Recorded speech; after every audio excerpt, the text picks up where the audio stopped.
Ladies and gentlemen, we now have a conversation about the book between Mr. Kachru and well-known journalist and TV presenter. I was very categorically told that these two words should be enough to describe Mr. Veer Sanghvi, though I would have loved to speak volumes about, Mr. Veer Sanghvi. We all know him as someone who's really given a lot to the media and the industry. May I request Mr. Kachru and Mr. Veer Sanghvi to please come on the stage. Thank you.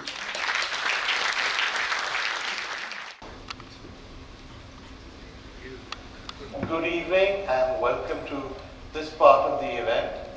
I think what has been said is something I would endorse. This is a very special man, a man who is a legend in the business. Everybody I know regards him as a legend in the hotel industry, except for one man, and that's Mr. Kachru himself, who's such a humble person. And I was thinking when I read the book, it must have been hell for him to write, because he never likes talking about himself. He never likes talking about any of his achievements. And the book, in fact, downplays his influence in the industry. But I think all of us know what his influence in the industry is. I think the turnout today is enough evidence of the esteem with which he is held. If, God forbid, a bomb fell on this building, you would wipe out the heads of the entire Indian hotel industry. And the efficient part of the government of India also, given that Amitabh is sitting the first one. So, welcome to the conversation. Let's start with the obvious question. You're such a reticent and humble person. Why did you write the book?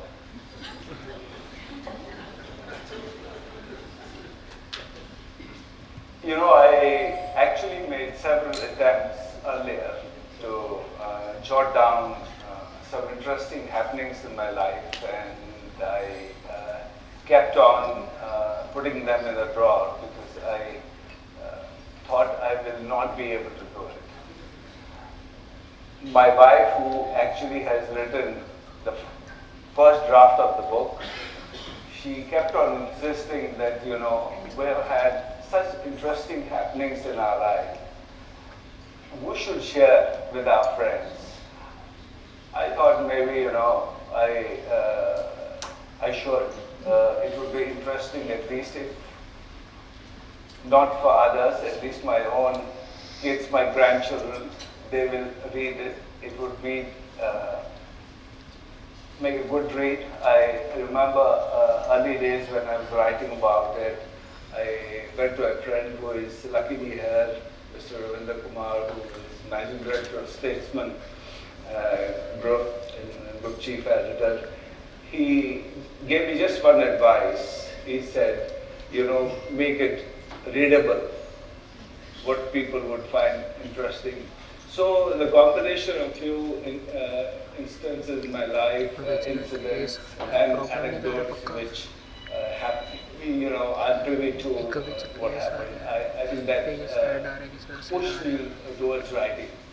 It's actually a very fascinating book because not only is the biographical stuff interesting, you're also witness to a very interesting time in the Indian hotel industry when ITDC was at the top, what happened to it, when the foreign chains came in, how the hotel industry changed, how it professionalized. And apart from all that, it's just full of anecdotes and stories which are so readable and so fun. But I'm going to start at the very beginning. You were born into a Kashmiri Pandit family, and traditionally people born into your background would go and work in service, government service, something like that. Why did you join the hotel?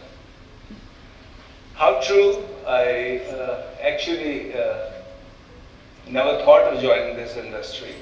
And like any other Kashmiri Pandit family, they would want their kids to be either doctors or engineers. I actually felt I'm not capable of studying that hard and being able to achieve and be a good engineer or a doctor. But I didn't know what to do. To be honest, I didn't know what to do. And but to please my mother, I did my pre-medical. I thought at least I would, take care of early emotions she had. She wanted to see her son to be a doctor. I remember the first earthworm I cut and dissection of a frog. I said, I'll never do it again. So it all happened by accident, to be honest. I was on a holiday with my sister. They lived in Delhi, and I thought this is something I can do because I saw a board studying hotel management. It was something new, and hospitality is in Kashmiri blood. So we thought, I think I can do it. Let me try, because what really attracted me was बहुत कम पढ़ना पड़ेगा. So I actually joined. That's how I got pulled into this. Now, one of the things about the book, I think you talk about at the beginning, and I don't think you realize it, but the book is also a love story because your wife appears again and again in the book. Often not in the context of being your wife, but in just what has happened to your life. And it starts out with your meeting her, falling in love, and then you face parental opposition. So tell us the story. We belong to different strata in our social setup. She was from a business family, doing well. He was one of the prominent businessmen of UP, and my father was in services. And in those days, business people never really looked up on people whose of bridegrooms, grooms who are from services family. So when her father heard that my dad works for civil services, and he said, "Kitna kama lega?"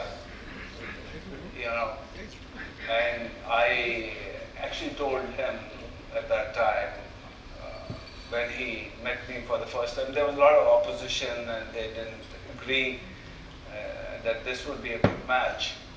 So then I don't know how, but I picked up the courage to tell him that, why don't you ask your daughter if she can live with me and if she can manage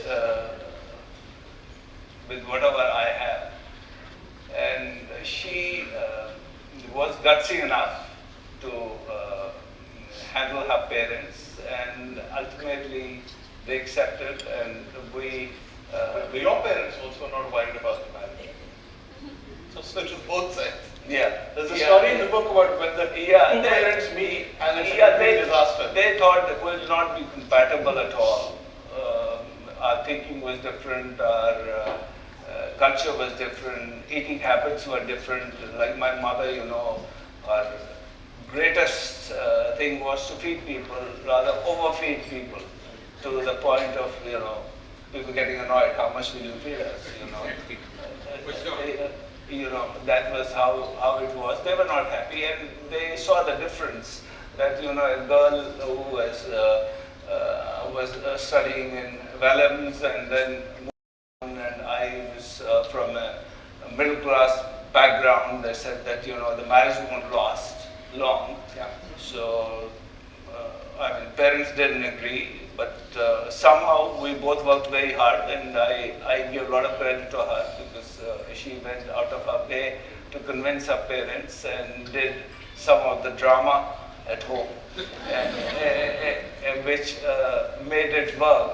And there's an interesting thing I would like to share at this point is that when the marriage was being fixed, the time gap was short, and I didn't have enough money or resources to buy my Dulega attire. So I went to my general manager. I said, "Sir, I have a problem. I need to go to Delhi to get some stuff done. My marriage is on 15th, and I need to do it." He says, "इतनी छोटे time में आपको कौन करके देगा ये सब?" तो मैंने कहा, "sir, I had no other choice." So I said, "Okay, I'll talk to you tomorrow." because those days in hotel business, getting chutti was a huge problem. And I said, okay, I'll go on my compensatory off for 2 days. So he said, next day he came, he said, I have arranged a sherwani for you. And I said, how will it fit me? He said, you can give it a try. I said, from where did you get it? He said, I got it from the treasury of Maharaja Hari Singh. And he brought a sherwani which fitted me. And I said, he said, Maharaja Hari Singh got married in this. So, and you can try it. It actually fitted me. And the pictures you will see in the book is that actual sherwani is now in one of the museums.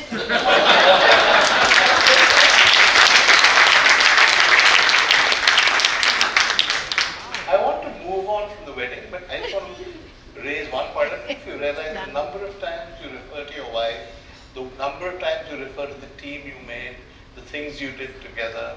You refer to the support she gave you through tough times.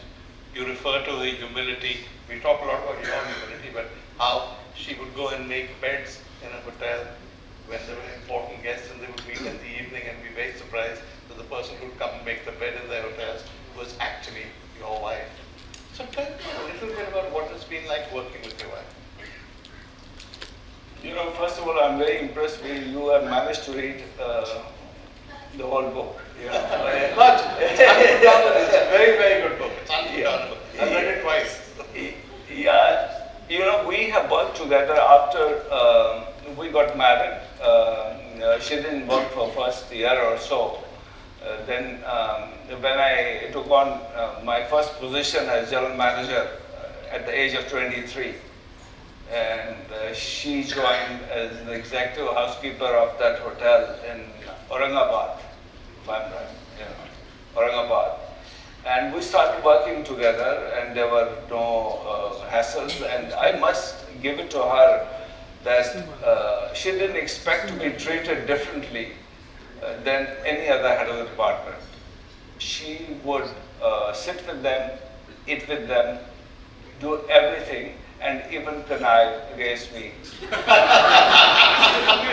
That's not a... You know. So, and the instance you are referring to, it happened in Calcutta when I was general manager of Airport Hotel, Calcutta.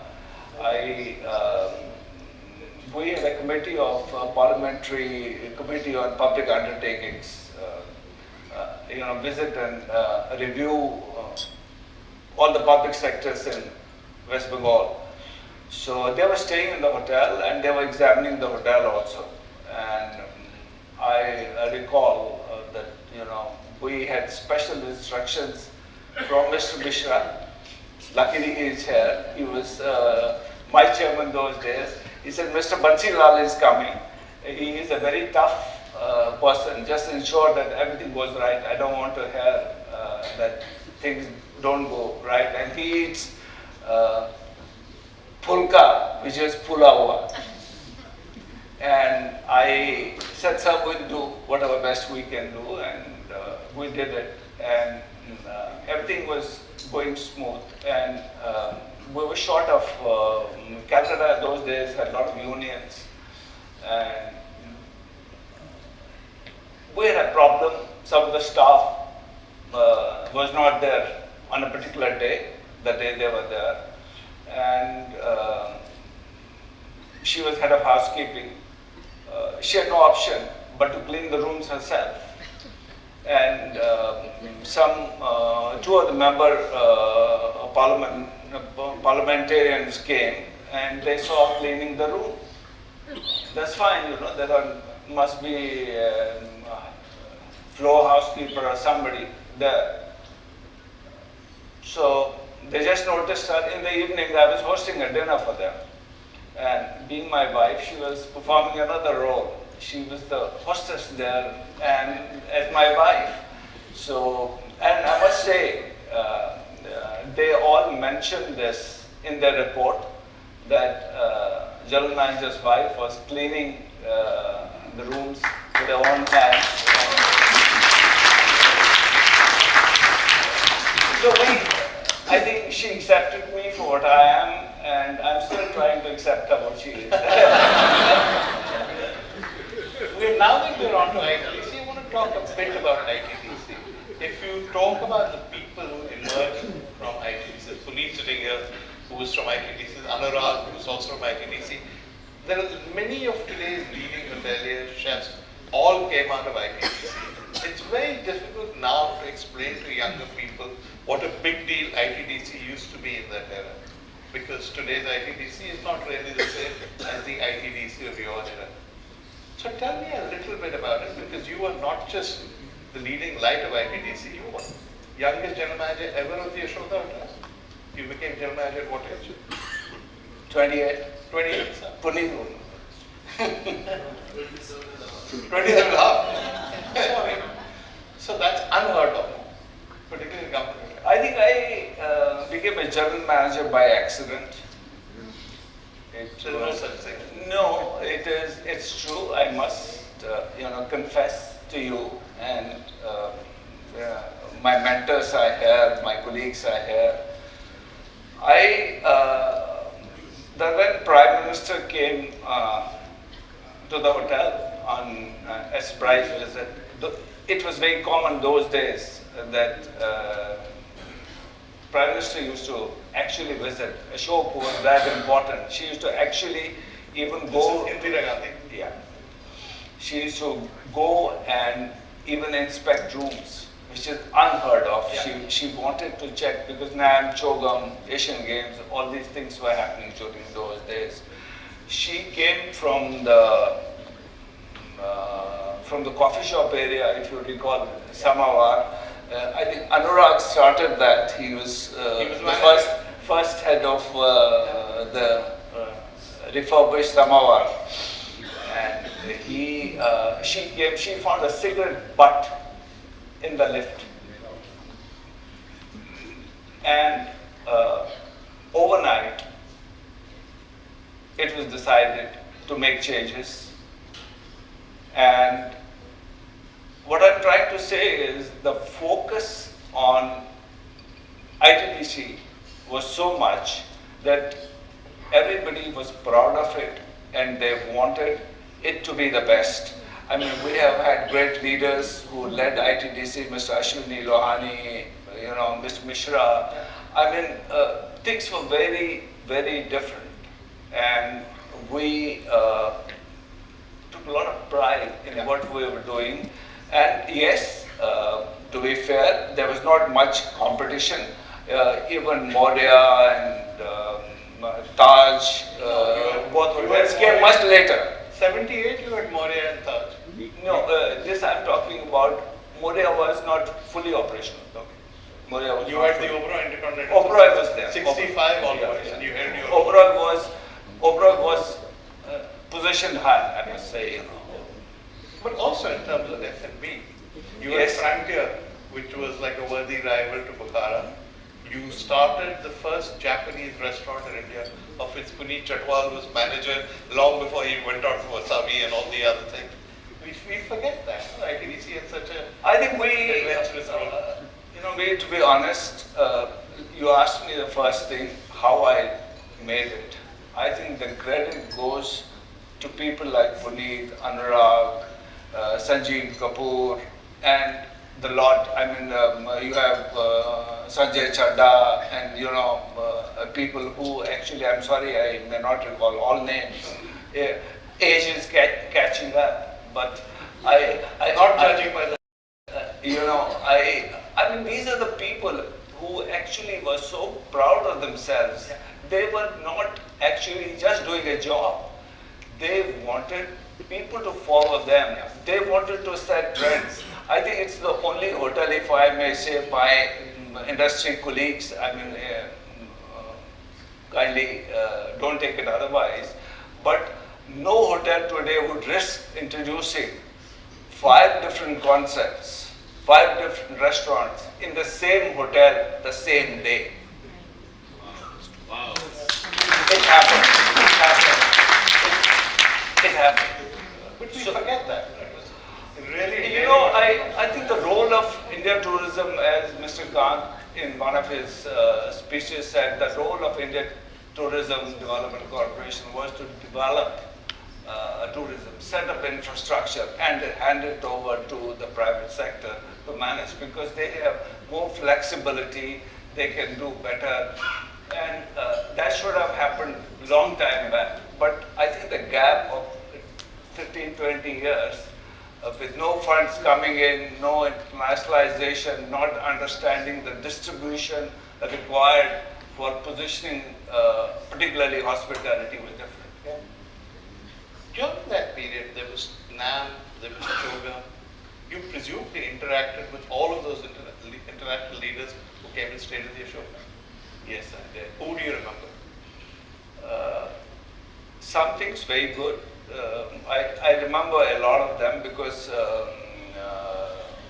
at least my ITDC colleagues here who have been witness to this, there was a time we had 110 presidents and prime ministers under one roof. That's right. You know, so I met almost all of them because as general manager, you have no option.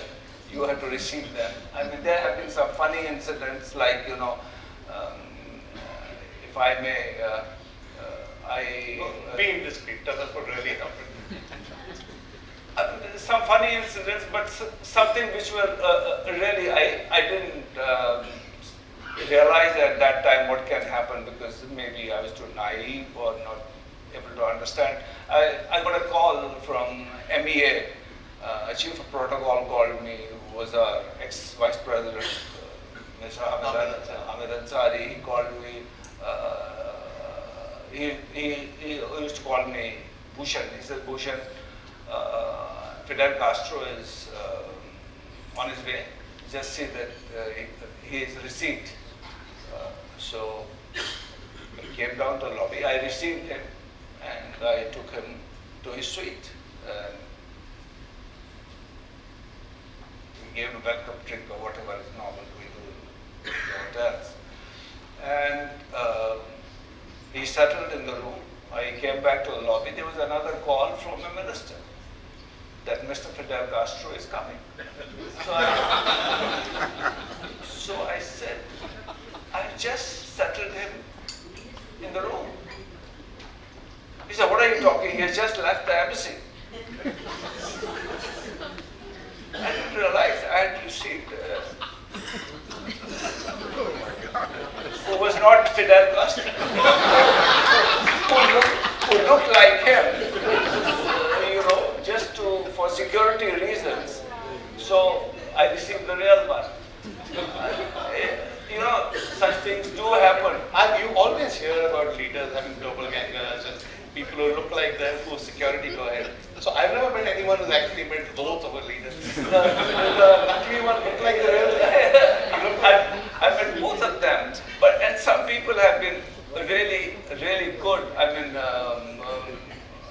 there's a controversial person like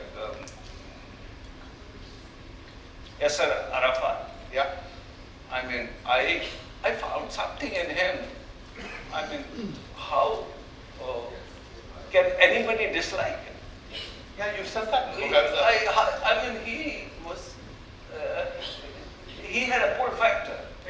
You couldn't do it, and he remembers. I remember first time he came, I spent some time.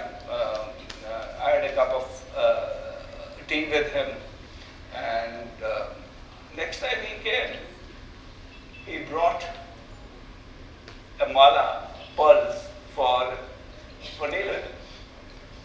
You still have it? So I'm telling you, but this is on one side.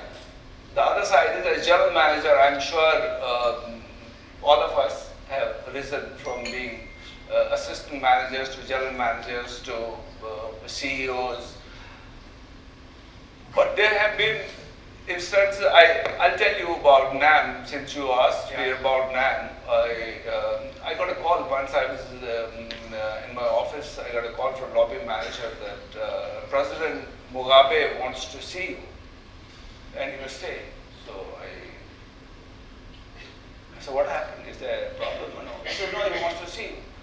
So I went to his room.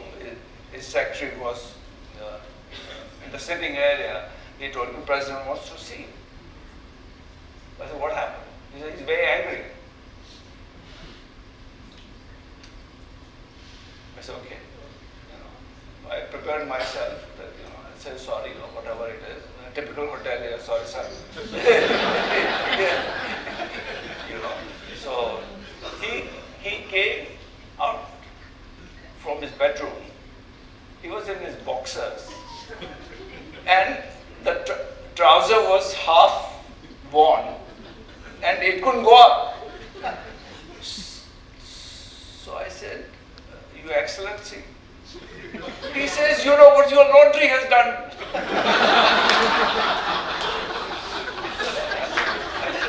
I kept on saying, I'm very sorry. I'm really sir, what sorry? So then his secretary, he thought कि इसको पड़ेगी शायद एक आधी. So he told me, he sent, President sent this for ironing, and your people seem to have laundered. Which has happened to all of us who stayed in hotels. So I actually kept on saying sorry, and he banged the bedroom door, and I came, and he had to attend Mrs. Gandhi's dinner that night. And the dress was formal, and he had brought that DJ to wear, and it wouldn't fit him. So I came back, I thought my job is gone now. He said, I'll complain to your Prime Minister. So I told my wife, I said, yaar, tayari karo, time ho gaya. So I got back, and I was also looking after Hyderabad House, which both Puneet and Anurag have lots to contribute. Sanjay Chadha, they were the backbone for Hyderabad House those days. So I had to rush to Hyderabad House because the official banquet was there. And the first brief I gave to my team, I said in the pre-reception area, when you're offering drinks, because it's all standing before they have a sit-down dinner, I said ensure every time Mrs. Gandhi and Mugabe is there, you pass the tray, offering some canapé so that they can't talk.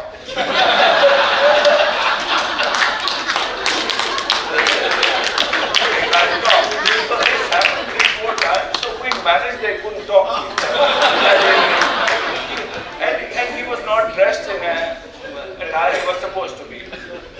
This matter finished, I came back, couldn't sleep the whole night, and I said, this won't last, he will complain to Chief of Protocol or somebody, something will happen. Next day I got a call, the President wants to see you again.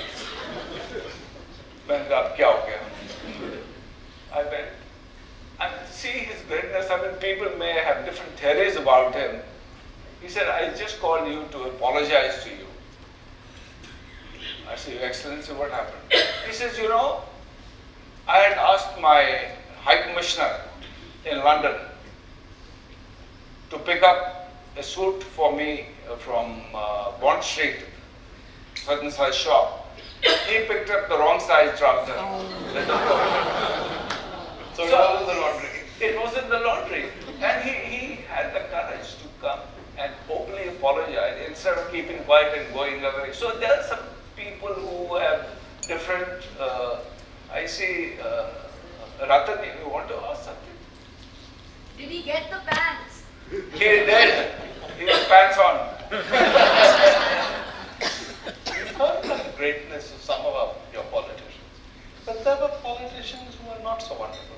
For instance, a tourism minister, if I remember correctly, said at one stage that anyone who comes to the Ashoka Hotel in a dhoti should get a 50% discount. This is true. Well, Mr. Gandhi, if I may say so, and Mr. Mishra's consent on that. I had to go to Mr. Mishra to help me out ultimately. Actually, when he issues this verbal instruction, so as head of the hotel at that time, I said, we Just for the sake of the audience, this is Devi Lal we're talking about, right? Yes. Right, okay. I can say, you don't have to say God. So, he made an announcement that anybody in dhoti or a farmer would get 50% discount in any of the ITDC hotels. All my general managers from all over the country started ringing me up. What do? I said, I haven't got anything in writing and I will not give you anything in writing. So, if you are directly told, please do what you feel like. But I feel humbled that not even one discount was ever given by any of my team members. So, it happened, and it was the start of many things. I actually left. I got onto the wrong side, and it was Mr. Mishra's greatness that when he. Sorry, I'm not sure everyone here can see. We're referring to Mr. S.K. Mishra, better known as Chappie. He's done many things in his life, including being Principal Secretary to the Prime Minister, but is in many ways one of the fathers of Indian tourism. So I'm very glad. He is the father of Indian tourism. When I was going through a very difficult phase in ITDC, and I could only go to Mr. Mishra. He was those days Principal Secretary to the Prime Minister. I said, so this is what has happened and this is what is happening. He left a very important meeting and told me to come along, go along with him. He took me to Mr. Devi Lal's residence at Rashtrapati Bhavan. We had to have lassi and roti with the then Deputy Prime Minister, and he told him, Tauji, aap kya kar rahe hain? Unfortunately, what happened is there are some people around. You can't blame people who do things. There are people around them who misguide them in doing things. So this is one of those. He's Deputy Prime Minister of India, he should know better than Principal. I think had it not been for Mr. Mishra, I would have gone through a lot of problems in my life. And I acknowledge in front of everybody and what I am today is lots to do with Mr. S.K. Mishra. Another incident, which is when two policemen appear at your door in the ITDC days. Tell us the story. I wish I could avoid it. Both, it's in the book you have to tell it. I have written about it. You see, few things happened while all this was happening, and not a happy scene. I'm sure Mr. Khan would also be surprised to hear this.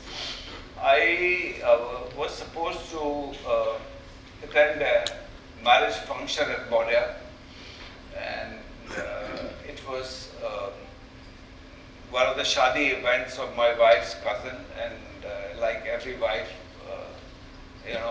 अपने रिश्तेदारों के घर जाते हो और हमारे रिश्तेदारों के पास नहीं जाते हो.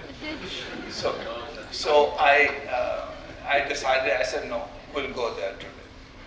So I got ready earlier. Normally she gets ready before me.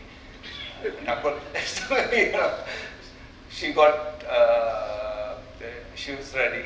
I was ready that day before her, and bell rang, and I was living in a very nice apartment at Samrat Hotel. They had declared a 10-bay area to be allocated to me and Mr. Ram Lakshman, who was then our chairman, because it was facing, overlooking Prime Minister's house. So that area was blocked in Samrat Hotel. So the bell rang, and I saw two huge guys sitting, standing, and my security guard was trembling. I said, what happened? So this gentleman asked me straight away, if I can call him gentleman, Kachru kaun hai?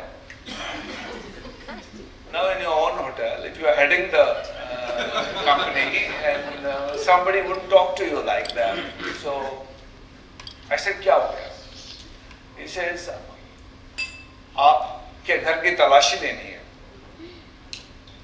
So I said, kya problem kya hai?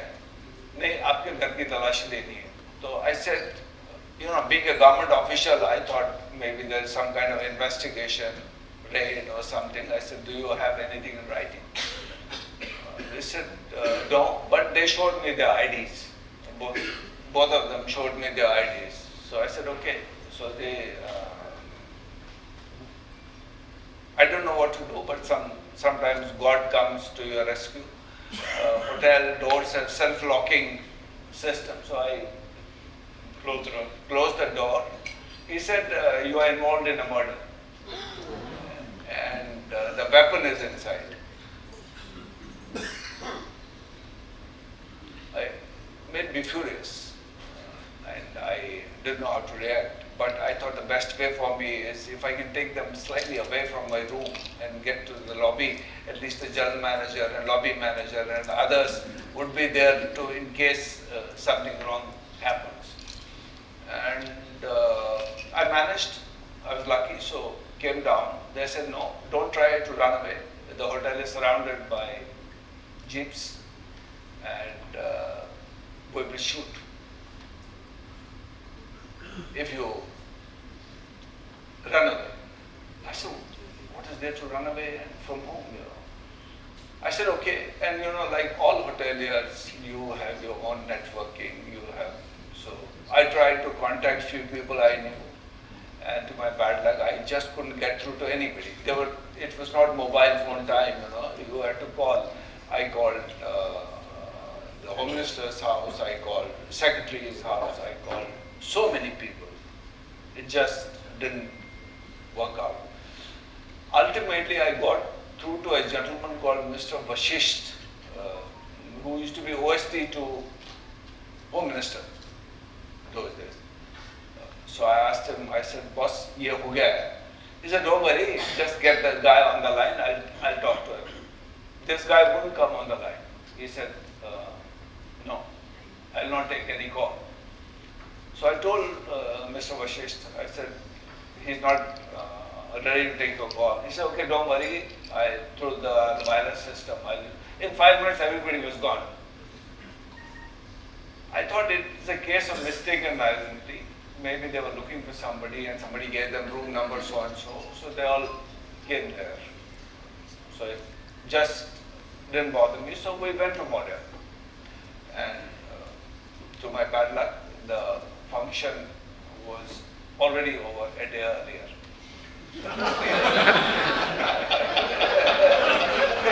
So from there, I called my dear friend Naveen Berry. He's sitting here. I called him. I said, Naveen, are you at home? He said, what happened? He said, no. I said, we're going to attend a shadi ceremony. Wahan kuch ho nahi raha, there's nothing happening there. Are you free? He said, come, let's have a drink together. So Neelam and I went and spent some time with Naveen and Archana. And I told him the whole thing. He, being a journalist, had a different thought process. He said, no, there's something more to it. It's not like this. He pushed me to documenting a letter to the Secretary Tourism at that time and narrating the whole thing. I did that. Things got, there are certain things I wouldn't like to talk about, but everything was sorted out. That's the day we decided that I will not work here. And with such problems going on, no private sector would have given me a job. Taj, Oberoi, anybody wouldn't have given me a job. So the best way, between me and my wife, we decided we should look for a job overseas. And that night, 2 telephone calls came, one from her father and one Mr. Rajan Jetli, who was in. So Rajan Jetli had been head of ITTC. He had moved to Air India. Head of Air India, had left Air India To and join taken a Nabisco. job in Nabisco in Singapore. Yeah. He was in Nabisco. He called me that night. He says, I'm thinking of you. Is everything all right with you? So I just couldn't hold myself. I told him this is the problem. He said, if you want to leave, just leave. And I had no job. 2 kids going to school. My bank balance was 1,25,000 rupees total. And I just didn't own anything else except a DDA flat, which I had kept. Maybe when I retire, I may live there, That was all what I had. So my wife told me that I'll sell my jewelry. We will go. Whatever we can, we'll do. But I said, Nokri kaun dega? She said, many years back, you told me president of Radisson International has offered you a job. And I didn't want to, I was head of ITDC, why would I leave? So I said, I will not. So she said, you call him. I said, few years back he has offered me, that job would have been filled by now. People say a lot of things on your face. He said, no. At the most he'll say no to you.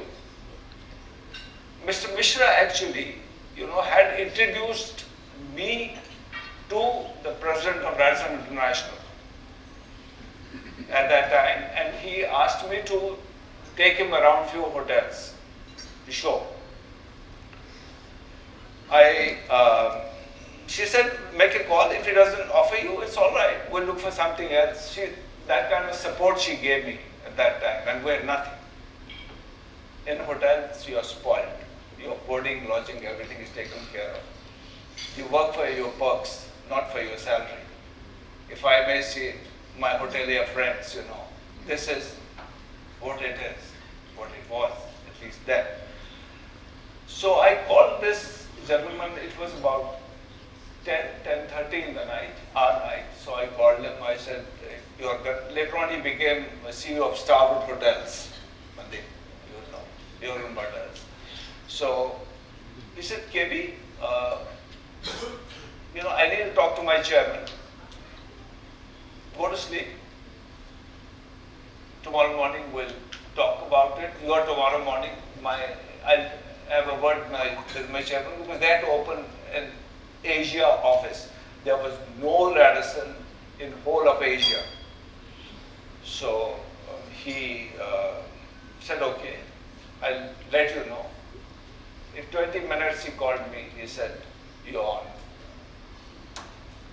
That's I think people don't realize that when you went to Singapore, you set up that office for Radisson Asia. Nobody had heard of Radisson in this part of the world. You guys created the presence for Radisson first in East Asia, Malaysia, Indonesia, Thailand, and then of course in India. Which in many ways is a phenomenal achievement that eclipses even what you achieved at ITDC. I think, there is always an opportunity if you want to accept it. Yes, there is a risk factor, but if you don't take the risk, you will not get anything in your life. Um, the intent and integrity has to be right. When I started my office in Singapore, and we used to go and sell Radisson and Carlson. In Singapore, Malaysia, Indonesia, they used to say, when I used to say Carlson, they used to say Carlton. And in India, when I started selling, I used to come with my toolbox, that slide projector, and give what we were in America, but there was no hotel in Asia. I used to say Radisson, they used to say Radisham. You know, that's how it started. I owe a lot to Kapoor family, Dr. Kapoor and his group. He's here. I'm really obliged. He rarely moves out of his home these days, and I'm humbled by his coming here. He actually trusted us. There was no hotel in India. This is our first hotel in India. And they trusted. I couldn't give them, any promise or anything, but we both decided that we want to grow together. And he did a lot of hand holding for us. For many years, his family, Nitin, Majid, they actually worked along with us, and that actually taught us in creating our strategic partners.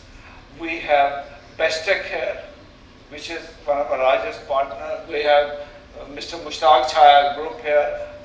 Nobody dared to go to Jammu and Kashmir. We were the first international company to go to J&K, and I'm proud to say we have 11 hotels now in just Jammu and Kashmir.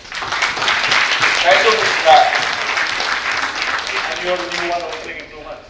Well, we'll have the best hotel in the country for our group in Srinagar, opening in 2 to 3 months. Now run out of my time, and we are only halfway through your story. But still, the last few things. Read the book. Yeah. Buy the book. But the last few things. Looking back on this amazing life you had, and I haven't even touched on the things that have happened to your family, including hijacking, people trying to catch you pretending policemen in Italy and France and all that. That's all in the book. Please read it. When you look back on your life, what is the biggest lesson? As a leader, I feel the biggest lesson is, I think, if you want to be respected, you have to empower your team. You have to trust them. You have to handhold them. You have to protect them at all stages. I think if somebody fails, it's not their failure. As a leader, you have to ensure that you actually create a situation when they feel it was a phase of learning. When people learn, they respect you because you were with them all the time. Their good times, their bad times, you were together. And I strongly believe that nobody can individually do anything in life. It's your family, it's your team. You have to go along, and there can be nobody except your family who can tell you on your face whether you are right or wrong. I have 3 grandchildren here, Shaira, Ayat, and Anya. They actually tell me on my face if I'm doing something wrong. I think you have to create that same atmosphere where people actually dare to talk to you and tell you you need to rethink. You have to be a great listener. If you are not a good listener, you cannot grow in life. You can give directions, but that's not a solution. I mean, this is my learning, and that's where I would like to continue. I have a great team in RSG, Zubin, his entire, I think we're fortunate to have some executive members. We have many from hotel schools. Incidentally, we have the chairman of our National Council, Mr. Gyan Bhushan here. I think we have to talking to them that the best way is mentoring. Like I was mentored, it's my job to extend myself to mentor others. If somebody opened a door for you, you have to learn to open doors for many others if you want to grow yourself.